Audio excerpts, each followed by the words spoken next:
नमस्कार दोस्तों, बहुत बहुत स्वागत है। चलिए आज बात करते हैं गैट में सबसे ज्यादा स्कोरिंग सब्जेक्ट यानी जो इंग्लिश होती है, इसमें ज्यादा मार्क्स कैसे स्कोर कर सकते हैं। दोस्तों एनडीए का अगर आप पेपर देखेंगे तो कंटिन्यूअसली इसका जो पैटर्न है वो चेंज हो रहा है। कभी पेपर ग्रामर ओरिएंटेड हो जाता है, कभी वोकैब ओरिएंटेड, और पिछले साल पेपर कॉम्प्रिहेंशन ओरिएंटेड ज्यादा था। तो इसका मतलब है अब हमें अपनी प्रिपरेशन को ओवरऑल रखना पड़ेगा, लेकिन जिस रूट पर पेपर चल रहा है वो कॉम्प्रिहेंशन वाला है। तो कुल मिलाकर आप कह सकते हैं कि एनडीए की इंग्लिश में तीन चीजें आपसे प्रोमिनेंटली पूछी जाती हैं, जिसमें फर्स्ट नंबर पे ग्रामर रहता है, सेकेंड नंबर पे वोकैबुलरी एंड थर्ड नंबर पे हमारे पास में आता है कॉम्प्रिहेंशन। अब ये तीन सेक्शंस में अलग अलग क्वेश्चंस आपसे पूछे जाते हैं, जिसमें पिछले साल के हिसाब से आपसे कॉम्प्रिहेंशन वाला सेक्शन ज्यादा फोकस करके पूछा गया है। तो इसका मतलब है कॉम्प्रिहेंशन में हमको थोड़ी ज्यादा मेहनत करनी पड़ेगी। अब अगर बात करें कि मेहनत सिर्फ कॉम्प्रिहेंशन में करनी है या बाकी चीजों में भी करनी है, मान लेते हैं इस बार भी पेपर कुछ नया आ गया, जैसे हमने कॉम्प्रिहेंशन प्रिपेयर किया लेकिन उसमें ग्रामर पूछ लिया गया, तो अब इसके लिए हमारे पास में क्या सोल्यूशन है। तो चलिए दोस्तों बात करते हैं एग्जैक्टली आपको अपनी प्रिपरेशन या जो लास्ट के 40-45 डेज बचे हैं, इसमें आपको किस डायरेक्शन में अपनी तैयारी को करना है। ध्यान से समझिएगा। अगर मैं बात करूं इस प्रिपरेशन की, तो दोस्त आपको सबसे पहले जो सबसे ज्यादा इंपॉर्टेंस देना है वो तो अब हमारा डेफिनेटली कॉम्प्रिहेंशन पे पहुंच जाएगा। कॉम्प्रिहेंशन को प्रिपेयर करने का सबसे अच्छा तरीका है डेली अगर आप 30 मिनट्स रीडिंग करते हैं, 30 मिनट्स अगर आप डेली रीडिंग करते हैं तो कॉम्प्रिहेंशन वाला सेक्शन बहुत स्ट्रांग होता जाएगा। साथ में एसएसबी के लिए भी अपने आप को आप प्रिपेयर करते रहेंगे। और कॉम्प्रिहेंशन के जो क्वेश्चंस पूछे जाते हैं, जैसे रीडिंग कॉम्प्रिहेंशन, जिसमें एक पैसेज होता है और उसके बाद में कई सारे क्वेश्चंस, उसके अलावा आपसे रीअरेंजमेंट के क्वेश्चंस पूछे जाते हैं, तो ये वाले क्वेश्चंस को भी, साथ में आपसे क्लोज टेस्ट पूछा जाता है। क्लोज टेस्ट क्या होता है दोस्त? एक पैराग्राफ होता है जिसमें से कुछ वर्ड्स गायब होते हैं। आपको हर एक वर्ड को फिल करने के लिए 4 ऑप्शंस दिए जाते हैं, जिसमें से आपको सेलेक्ट करना होता है उस ब्लैंक में क्या भरना है। उसको क्लोज टेस्ट कहते हैं, आजकल काफी ज्यादा पूछा जाता है।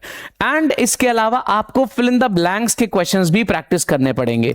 अगर आपने ये वाली 4 चीजें प्रैक्टिस कर ली हैं तो कॉम्प्रिहेंशन एकदम तगड़े तरीके से प्रिपेयर आपका हो गया है। लेकिन ये तो हो गई कॉम्प्रिहेंशन वाली बात। अगर मान लीजिए पेपर वोकैबुलरी बेस्ड आ गया, अब क्या करेंगे समझिएगा। वोकैबुलरी में दोस्तों बहुत सारी चीजें होती हैं, जैसे एंटोनिम्स होते हैं, सिनोनिम्स होते हैं, होमोफोन्स होते हैं, वन वर्ड सब्स्टिट्यूशन होता है, इडियम्स एंड फ्रेजेस होते हैं। इतने तरह के क्वेश्चंस आपसे पूछे जाते हैं। तो अगर मैं आपको सिर्फ 2 चीजें पढ़ने के लिए कहूं और ये पूरा वोकैबुलरी कंप्लीट हो जाए तो कैसा रहेगा समझिएगा। अगर मैं वोकैबुलरी प्रिपेयर करना चाहूं और मैं सिर्फ सिनोनिम्स पढ़ लूं, सिनोनिम्स सिर्फ मैं पढ़ लूं, सिनोनिम्स का मतलब आप समझते हैं, सिनोनिम्स यानी कि पर्यायवाची, इसका मतलब होता है सिर्फ पर्यायवाची पढ़ लूं, तो क्या होगा अगर मुझे हर एक वर्ड का मीनिंग आता होगा। देखो दोस्त, जैसे मान लो कोई एक वर्ड है, let's take a simple word जो है फिलैंथ्रोपिस्ट। अगर मान लो मुझे फिलैंथ्रोपिस्ट का सिनोनिम आता है एल्ट्रुइस्ट, अगर मुझे फिलैंथ्रोपिस्ट का सिनोनिम आता है एल्ट्रुइस्ट, तो यानी कि फिलैंथ्रोपिस्ट का अगर सिनोनिम पूछा गया तो मैं एल्ट्रुइस्ट में मार्क कर दूंगा, ये बात फिक्स है। अगर मुझसे वन वर्ड पूछा गया कि somebody who does the good for Mankind, तो वो फिलैंथ्रोपिस्ट हो गया, यानी वन वर्ड भी कंप्लीट हो गया। अगर मान लो मुझसे पूछा कि ऑल्टर और ALTAR में क्या अंतर है, तो मैं इस वर्ड के बेसिस पे मैं ऑल्टर का मीनिंग भी जान सकता हूं और ALTAR का भी। तो इससे मुझे मालूम चल जाएगा कि कभी होमोफोन का सवाल आ रहा है तो भी मैं कैसे करूंगा, सिनोनिम का क्वेश्चन आ रहा है तो भी मैं कैसे करूंगा। सिर्फ शब्दों की जानकारी से आप एंटोनिम, सिनोनिम, होमोफोन्स और वन वर्ड सब्स्टिट्यूशन, ये सारी चीजें तैयार कर सकते हैं। तो आपको सिर्फ सिनोनिम्स पढ़ना है, आपको एंटोनिम्स पर नहीं जाना है, आपको वन वर्ड सब्स्टिट्यूशन पर नहीं जाना है, और आपको होमोफोन के वर्ड्स भी अलग से नहीं पढ़ने हैं। आपको जो सिमिलर साउंड कर रहे हैं वो वाले वर्ड के मीनिंग्स जान लेते हैं, बस सिर्फ इतना काम करना है। तो सिनोनिम्स पढ़ के हमारा सारा चीज कंप्लीट हो गया, जिसमें कवर क्या क्या हो रहा है। सिनोनिम्स भी हम आंसर कर पाएंगे, एंटोनिम्स भी हम आंसर कर पाएंगे, होमोफोन्स भी हम आंसर कर पाएंगे, एंड इसी के अलावा हम वन वर्ड वाले क्वेश्चंस को भी आंसर कर पाएंगे। क्योंकि ये सब जितने भी क्वेश्चंस हैं ये सिर्फ एक रिक्वायरमेंट चाहते हैं, जो है वर्ड का मीनिंग आपको पता होना चाहिए। इसके अलावा आपको एक और चीज पढ़नी होगी जो होगा दोस्त ईडियम्स।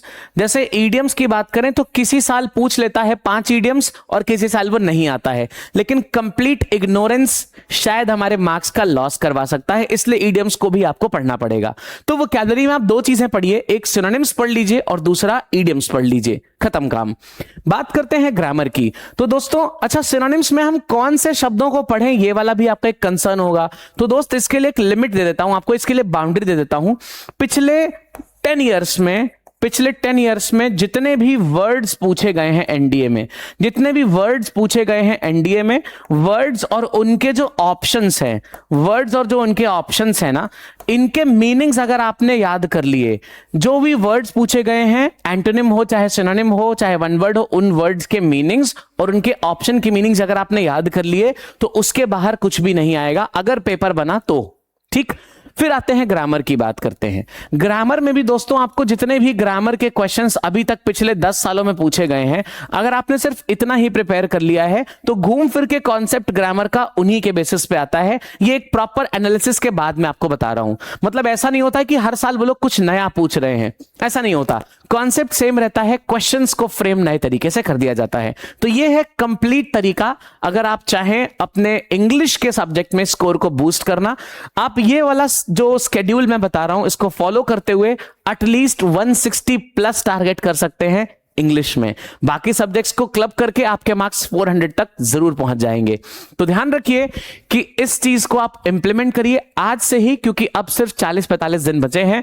और इसके साथ ही साथ एक बढ़िया चीज ये है कि हम चला रहे हैं 10 मॉक्स का एक सेट जो हमने प्रिपेयर किया है, इंक्लूडिंग द करंट अफेयर्स के एमसीक्यूज। इसका पूरा पैक 1000 में ना मिलकर होली ऑफर में ये आपको सिर्फ 299 में मिल जाएगा, यानी 299 में आप पूरा वो पैक ग्रैब कर सकते हैं। कहां से? टारगेट डिफेंस एकेडमी का एप्लीकेशन डाउनलोड करिए, माय कोर्सेज में जाइए, वहां पर मॉक टेस्ट आप फ्री ऑफ मॉक टेस्ट को एक्सेस कर सकते हैं एंड सिर्फ 299 में उसका बेनिफिट आप अवेल कर सकते हैं। So go and grab it and make sure आप इस स्ट्रैटेजी को आज से ही फॉलो करें। All the best guys,